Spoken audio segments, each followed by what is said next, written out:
हमने सबसे पहले ये चीज़ बोली है कि 10 साल रोडीज़ हो चुका है। अब कई लोगों को ये होता है कि हाँ अभी 11वां साल है, 13वां साल है, 17वां साल है, वो हम कह रहे हैं भूल जाओ कि तुमने 10 साल किया, उस हाँ जी। वो जो कमाया है उसको भूल जाओ। ये नया सीज़न है। इसमें बहुत टाइम के लिए ना सर्वाइव करने के लिए सबसे इम्पोर्टेंट चीज़ थी वोट आउट्स। उसमें ऐसा होता रहा कि आपने अगर इम्यूनिटी नहीं पाई तो 6-7 लोग हैं, उनके बीच में से कोई ना कोई जाएगा, तो उसमें बहुत ये होता रहा कि तू मेरे लिए वोट मत करना। ये बहुत सारी पॉलिटिक्स वगैरह होती थी, तो हम पूछते थे कि तुम पॉलिटिक्स क्यों करते हो, तो बोलते थे सर क्योंकि आप लोगों ने वोट आउट्स रखे हैं। इस साल सबसे बड़ी चीज़ जो आज तक रोडीज़ पे नहीं हुआ, हमने वोट आउट्स हटा दिए। इसका मतलब ये है कि कोई भी आपको मिलकर 4-5 लोग एक ग्रुप बना के आपको बाहर नहीं निकाल सकते। अब आप अगर जाएंगे तो आप अपनी वजह से जाएंगे, परफॉर्मेंस कहीं पे आपने नहीं किया होगा उसकी वजह से जाएंगे।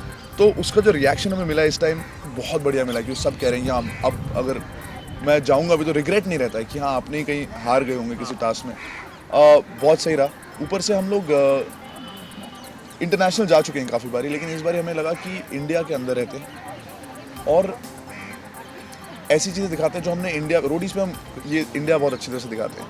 हम पिछली बार नॉर्थ ईस्ट गए थे, लोगों को बहुत पसंद किया था, हमें पता नहीं था इतना ब्यूटीफुल है, तो इसीलिए हम जाते हैं इस जगह। इस बार हमने शुरू किया जोधपुर से, जो कि राजस्थान बहुत दूर जाते हैं, लेकिन हम गुजरात के थ्रू जाते जाते रन ऑफ कच्छ में वाइट रन पे जब गए, सिर्फ मैं नहीं मेरा क्रू रोडीज़ वगैरह जब गए, तो वहाँ के रिएक्शंस जो दुनिया देखेंगी, जो जो नहीं देखते हैं, जिनको नहीं पता उसके बारे में, जो इंडिया में नहीं देखते, it was a great experience. और ऊपर से ना जिस क्लाइमेट में हम गए थे बहुत ठंड थी, so it everything became tougher. Riding a bike became tougher. जब आप कोई टास्क कर रहे हो, अगर कुछ छिल रहा है तो उसमें ज़्यादा तो रोडीज़ 11 एक तो ये हो गया कि आपको परफॉर्म करना पड़ेगा, तो टफ हो गया। अब ये नहीं कि आप दोस्ती बना लीजिए। दूसरा टेरेन टफ है क्योंकि हम लोग डेजर्ट, हर जगह डेजर्ट्स पे थे, और चौथा की ठंड थी, तो उससे ना चोट भी थोड़ी सेक के बाद ही ठीक होती है, तो वो था। और इस बार आप ये भी देखेंगे कि अगर आपने ऑडिशंस देखे हैं, उसमें पहले ही उसमें हम लोगों ने रेप के बारे में, एक लड़की की सोच गलत थी मेरे हिसाब से। हम ही नहीं कह रहे हमारी सोच सही है, लेकिन जो भी हमारी सोच है हम उसको बाहर बोलते हैं, और जो रिएक्शन मिला हमें वो बहुत ही अच्छा मिला है। आज मुझे लग रहा है अभी रोडीज़ की भी जो ऑडियंस है जो बदल चुकी है, हमारे देश में एक बहुत सेंसिटिविटी आ चुकी है हर टॉपिक के हिसाब से। तो हमने तो अपने हिसाब से, किसी ने कुछ गलत बोला हमने उसको बोल दिया कि तुम गलत हो, और ये सही बात है हमारी तरफ। और लोगों का जो रिस्पांस आया है फेसबुक पे, आता रहता है। हमारी मार्केट, इतनी बड़ी मार्केटिंग टीम है, उनकी रिसर्च होती है। The youth today likes somebody saying the right thing if they got an opportunity. वो अपॉर्चुनिटी हमारे पास है। मेरे को और रघु को लोग लाइक करते हैं किसी रीज़न से, हमारे विचारों के ऊपर वो सोचते हैं कि अगर ये बोल रहे हैं सही बोल रहे हैं, क्योंकि ये लोग कूल हैं, ये टीचर्स नहीं है, प्रोफेसर्स नहीं है। उन्होंने बोला सर आपने सिखाया हमें। सेकेंड एपिसोड में एक एड्स का इन्फेक्टेड एक लड़का था, महाराज, वो आया, हम उससे मिले, गले वाले मिले, बातें की। लोगों को पता लगा कि कुछ लोगों को पता ही नहीं कि एड्स कैसे फैलता है, उसकी क्या क्या प्रॉब्लम्स हैं, क्या क्या प्रिकॉशंस हैं, और एक बार हो जाए तो भी आप, तो ये आई थिंक हम एक अलग, रोडीज़ भी अलग हो गया और एक अलग प्लेटफॉर्म पे हम ऐसी बातें कर रहे हैं जो लोगों को, अब पहले भी हम करते थे रोडीज 6 में, पर उस टाइम पे लोग सेंसिटिव नहीं थे। हम लड़कियों की इज्जत वगैरह के बाद रोडीज़ की जर्नी पे भी आप देखेंगे इसकी, जैसे बाहर लड़कियों को चूजिंग की ऑप्शन नहीं मिलती कि हम ये करेंगे वो करेंगे, पर इस बार आप रोडीज़ पे आप देखोगे कि लड़कियों के पास ज़्यादा पावर है। ये ऑडिशन प्रोसीजर इतना इंपॉर्टेंट है क्योंकि ये लोग जो हम सेलेक्ट करेंगे इनकी पर्सनालिटी पे डिपेंड करता है, और यही हमारा शो बनाएंगे। क्योंकि हमने एक सिचुएशन पहले से सोच रखी है कि 8 लोग आग में जाएंगे। अब मैं आपको बताता हूँ, आप बोलोगे हाँ देख लूँगा, दूसरा बोलता है यार नहीं मुझे डर लगता है, तीसरा बोलेगा यार मैं तो कूदूंगा नहीं ऊपर। तो हमारा बहुत जो शो अगर कामयाब होता है तो इसलिए होता है कि लोग अलग अलग आपने चुने, और वो इंटरेस्टिंग है कि नॉर्मल लोग अगर तगड़े भी हों पर वो नॉर्मल है। इंटरेस्टिंग रिएक्शन बहुत ज़रूरी है हमारे लिए, तो हम इसीलिए कास्टिंग बहुत इंपॉर्टेंट बन जाती है। और मैं सही बोला, बैकबोन है हमारे शो। हमारी स्क्रिप्टिंग 1% भी नहीं है। मैं अपने ही शो के बारे में बात करता हूँ, बाकी रियलिटी शोज़ के बारे में नहीं। इसमें क्या होता है कि हम बोलते हैं कि अभी रोडीज़ आप लोग बाहर आओगे, बाइक्स पे बैठोगे और निकल जाओगे, अगर, और ये स्क्रिप्टिंग नहीं है, इसमें सिर्फ हम बता रहे थे you have to come out cameras and go. Task चल रहा है तो मैं एक ही बार बताता हूँ उनको कि टास्क क्या है। ये नहीं कि उनको पहले से टास्क पता है, जो उनका रिएक्शन, क्योंकि if they were trained actors तब होता एक सरप्राइज रिएक्शन दे, but they are not trained actors. इनके रिएक्शंस को ऑक्यूपाई करने, कैप्चर करने के लिए ही हम लोग सब कुछ सीक्रेटिव रखते हैं। और अगर ये स्क्रिप्टेड होता तो ये लोग बेस्ट एक्टर्स होते। और 11th सीज़न में रोडीज़ एक इकलौता ऐसा शो है इंडिया में जो कि इंडियन शो है आप बाकी इतने बड़े बड़े जो रियलिटी शोज़ के बारे में आप बात करेंगे, सब फॉरेन फॉर्मेट्स हैं, राइट। सब। जो भी बड़ा अभी रियलिटी शो किसी का नाम लीजिए, दे आर फॉरेन फॉर्मेट्स। जो बाहर से जो गाइडलाइंस आती हैं उसके हिसाब से ही बनेगा। गाइडलाइंस आएंगी आपको बाकायदा कॉन्ट्रैक्ट पे कि ऐसे ऐसे होगा, ये होगा, ये एलिमिनेशन होगा, ऐसे होगा, और आप सिर्फ बना रहे हैं। स्टूडियो भी वैसे लगते हैं। रोडीज़ एक इकलौता शो है जो 19 बाहर के देशों में रजिस्टर्ड है कि अगर वो बनेगा तो हम बताएं कैसे बनेगा। तो it's a show that India should be proud of, at least हम लोग जो एक इंडस्ट्री में हैं। Show like this people connect to because उनको रियल लगता है।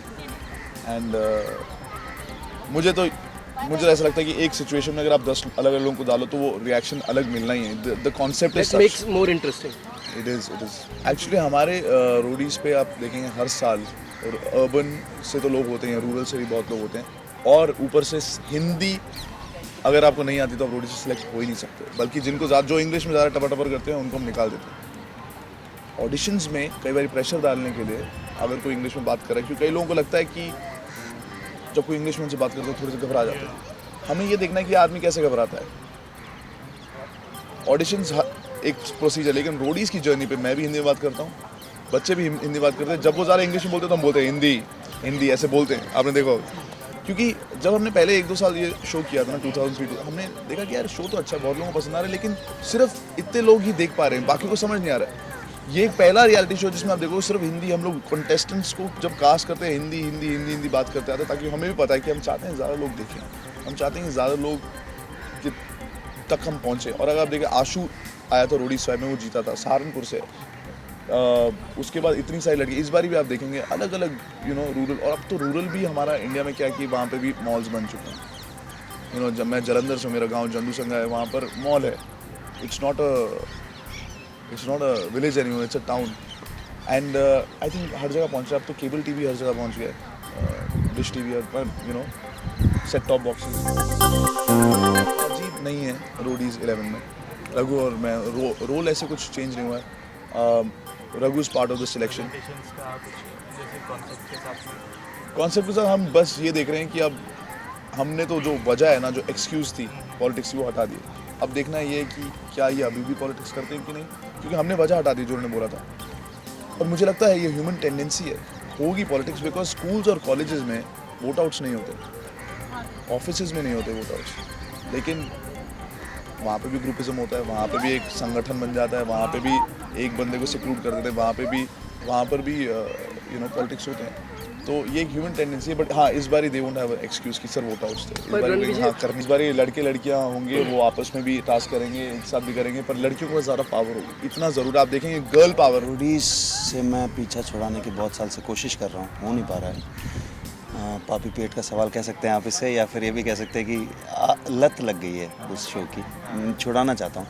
इस साल मैंने एक छोटी सी शुरुआत की है उस तरह। मैं बना नहीं रहा हूँ इस शो को, मेरी टीम जो है वो बना रही है, सेम टीम है, मगर मैं नहीं बना रहा हूँ। मगर कैमरे के सामने मैं उसी तरह नज़र आऊँगा जैसे हर साल नज़र आता हूँ, ऑडिशंस में भी और जर्नी में भी। इस बार का एक नया कॉन्सेप्ट है जो मुझे काफ़ी पसंद है, वोट आउट्स हटा के एक नई चीज़ को लाना। वोट आउट्स जिससे लोग कहते हैं कि पॉलिटिक्स और धोखा देने को प्रोत्साहन मिलता है, उसकी जगह ऐसी एक चीज़ लाना जिससे सिर्फ परफॉर्मेंस और आपकी ज़ुबान पे हम प्रेशर डालते हैं। तो एक काफ़ी अच्छा एक जर्नी शूट हुआ है, बहुत इंटरेस्टिंग कैरेक्टर्स मिले हमें, और मेरे लिए ये देखना बहुत अच्छा है कि पॉलिटिक्स जो खेलते हैं आदमी, वो ज़रूरत की वजह से खेलते हैं या इंसानी फितरत की वजह से खेलते हैं। क्योंकि स्कूल और कॉलेज में तो वोट आउट नहीं होता, ऑफिसेज में, घरों में वोट आउट नहीं होते, मगर वहाँ पॉलिटिक्स तो फिर भी होते हैं, है ना। तो मेरा यही इस साल मैं देखना चाहता हूँ। मुझे कोई एक चीज़ की तलाश नहीं रहती, मुझे अलग अलग चीज़ें चाहिए, मगर जो भी हो इंटरेस्टिंग हो। ज़रूरी नहीं है हर कोई सबसे बड़ा, सबसे तेज़ धावक हो, या तैराक हो, या सबसे ऊंचा उछलता हो, या सबसे तगड़ा हो, ज़रूरी नहीं है।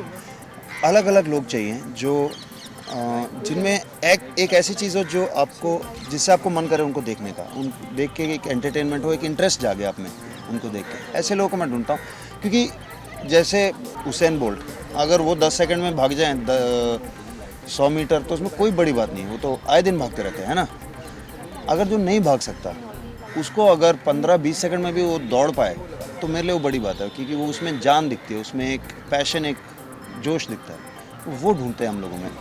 ज़रूरी नहीं है उनमें ऑलरेडी हो, कुछ लोग ऐसे होंगे जिनमें वो जोश ऑलरेडी है, मगर कई लोग ऐसे होंगे जिनमें नहीं है या आने की ज़रूरत है या पॉसिबिलिटी है। एक लेवल पे सब अलग हैं, बहुत अलग हैं, मगर एक तरह सारे यूथ एक ही जैसे आज, चाहे इंडिया के बाहर के हों, अमेरिका के हों, जापान के हों, यूरोप के हों, या गांव के हों या शहर के हों, इंडिया में एक ही जैसे, उनके होप्स एक जैसे हैं, उनके एस्पिरेशंस एक जैसे हैं। वो जो करना चाहते हैं, अपनी काबिलियत वो एक तरह की मानते हैं, जो कि है। पहले क्या होता था कि बड़े बड़े शहरों में पढ़ाई के ज़्यादा वो होते थे फैसिलिटीज़, तो वो अच्छी पढ़ाई करके ज़्यादा आगे जा सकते थे। आज ज़रूरी नहीं पढ़ाई करना, जो लोग ज़्यादा नहीं पढ़ते वो भी बहुत आगे जा रहे हैं, अलग अलग चीज़ों में, बिज़नेस में, पॉलिटिक्स में, संगीत में, मूवीज़ में, टेलीविज़न में, हर जगह आगे जा रहे हैं। तो और ये सबके सामने है, मतलब सिर्फ टेलीविज़न ही नहीं, अब इंटरनेट भी ऐसा आ चुका है कि हर कोई सहारनपुर में भी बैठ के वो यूएसए और यूरोप में क्या हो रहा है, वो फुटबॉल मैचेस हो रहे हैं, स्पोर्ट्स हो रहे हैं या म्यूज़िक हो रहा है, सब देख रहा है, उसको फैशन वहाँ का सब दिख रहा है। तो मैं यूथ में फ़र्क नहीं समझता ज़्यादा, एक्चुअली जितना भी दिखता है ना वो सिर्फ ऊपर ऊपर के फ़र्क है, अंदर सब एक जैसे हैं और अच्छे हैं। उस शो में मैं जो कर रहा हूँ वो एक किरदार समझिए आप, उस किरदार की ज़रूरत है उस शो में, उसके बाहर ज़रूरत नहीं, उसके बाहर तो मैं ऐसा हूँ।